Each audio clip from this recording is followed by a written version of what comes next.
being placard into the house. Don't come to the well. Please don't do that. I am requesting you. Please follow the rules. Please follow the rules. I will allow सवाल पूछे 2012, 2013 और 2014 के बारे में मंत्री महोदय जी ने जो उत्तर दिया है वो सरकार के माध्यम से दिया है और ये मैं मानता हूँ कि ये उत्तर जो सरकारी अधिकारी है उन्होंने दिया हुआ ये उत्तर है।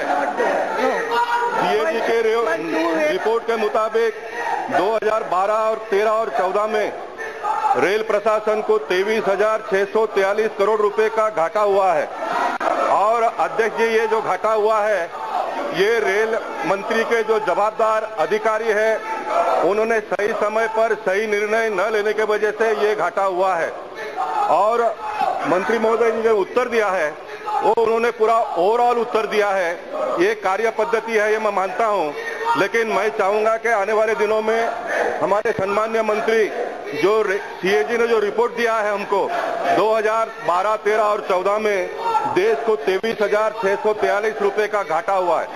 मैं मंत्री महोदय से एक बात जानना चाहूंगा, जो हमारे प्राइवेट सेक्टर है, रिक्शा चलाने वाले प्रॉफिट करते हैं, प्राइवेट बस चलाने वाले प्रॉफिट करते हैं, मेट्रो रेल प्रॉफिट करता है, मोनो रेल प्रॉफिट करता है, हवाई जहाज वाले प्रॉफिट करते हैं और दूसरी तरफ हम देखते हैं तो हमारे जो गवर्नमेंट सेक्टर है उसमें बीएसटी लॉस करता है, एसटी लॉस करता है, एसटी लॉस होता है, रेलवे में लॉस होता है और हमारा एयर इंडिया भी लॉस करता है।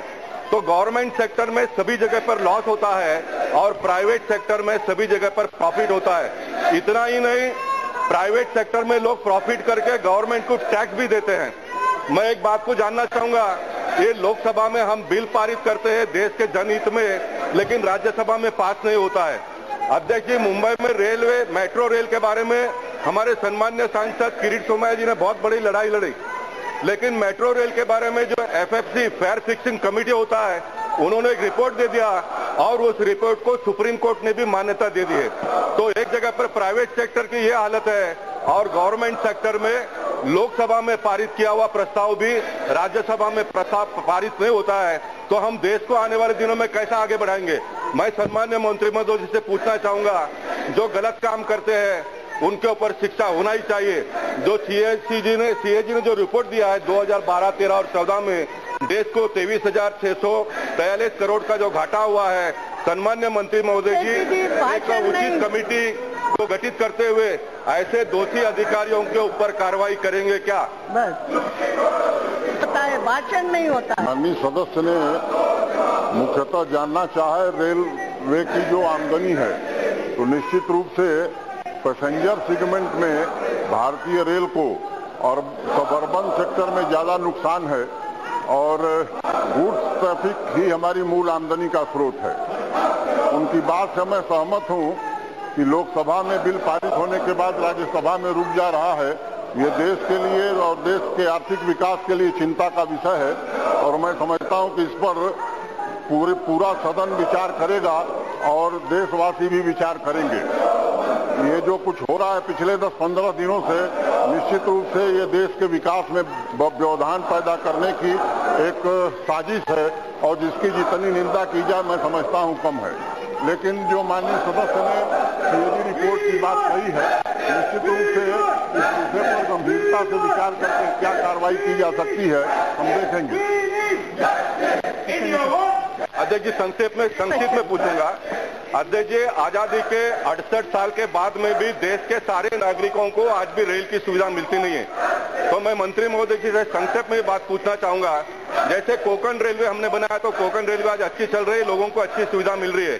क्या हम आने वाले दिनों में पीपीपी मॉडल के माध्यम से देश के जो लंबे दूर रहने वाले लोगों को जो सुविधा चाहिए, सरकार आने वाले दिनों में पीपीपी मॉडल को और ज्यादा महत्व देते हुए देश के नागरिकों को अच्छी से अच्छी सुविधा कम से कम दाम में दिया जाए, इस प्रकार का पहल करेगी क्या? नहीं, वर्तमान सरकार रेलवे के नेटवर्क के विस्तार के लिए एक 5 वर्ष का रोड मैप वर्तमान सरकार ने बनाया है। अगर मोटे तौर पर देखें तो आजादी के बाद पैसेंजर ट्रैफिक 17 गुना बढ़ गया और फ्रेट ट्रैफिक भी 8 गुना बढ़ गया, लेकिन रेलवे का इंफ्रास्ट्रक्चर हम 2.25 गुना बढ़ा सके हैं। और जो मुख्य कारण है वो अंडर इन्वेस्टमेंट रहा है। आने वाले 5 वर्षों में 8.5 लाख करोड़ रुपया रेलवे के नेटवर्क विस्तार के लिए सरकार खर्च करेगी, ऐसी एक योजना बनी है।